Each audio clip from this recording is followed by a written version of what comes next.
नमस्कार दोस्तों, स्वागत है आपका हमारे online channel mind map classes पर। आज से हम एक नया सब्जेक्ट और शुरू कर रहे हैं, हिंदी। तो हिंदी के विकास की बात करेंगे आज कि हिंदी का विकास कैसे हुआ और कहाँ से हुआ। तो हिंदी का विकास संस्कृत भाषा से माना जाता है। संस्कृत भाषा ही भारत में अधिकतर भाषाओं की जननी है।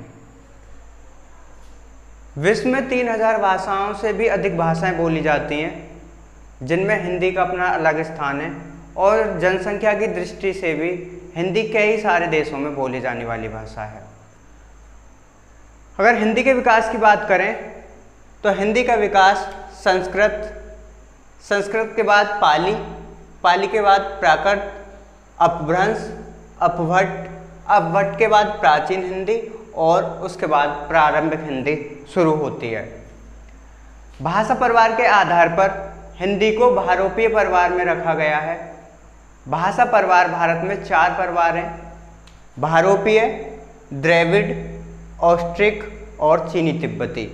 भारोपीय परिवार 73% बोले जाने वाला परिवार है और बोलने के आधार पर यह सबसे बड़ा परिवार माना जाता है। द्रविड़ 25% बोलते हैं भारत में, ऑस्ट्रिक 1.3% और चीनी तिब्बती 0.7% बोलने वाले परिवार हैं।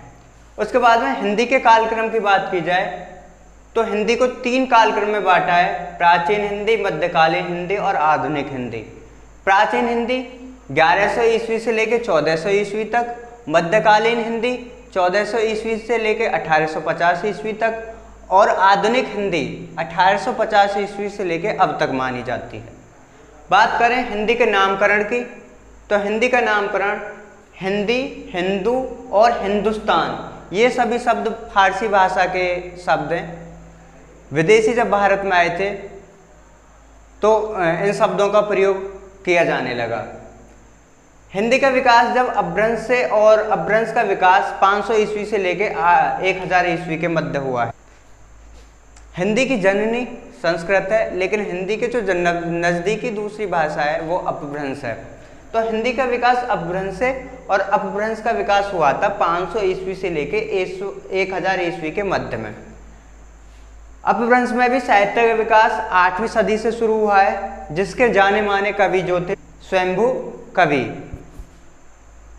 जैसे अपभ्रंश के प्रमुख रचनाकार भी हुए हैं, जैसे स्वयंभू अपभ्रंश का वाल्मीकि कहा जाता है इन्होंने पौम चरियु अर्थात राम काव्य लिखा था। दूसरे हैं धनपाल, जिनकी एक कृति है भविष्यत कहा।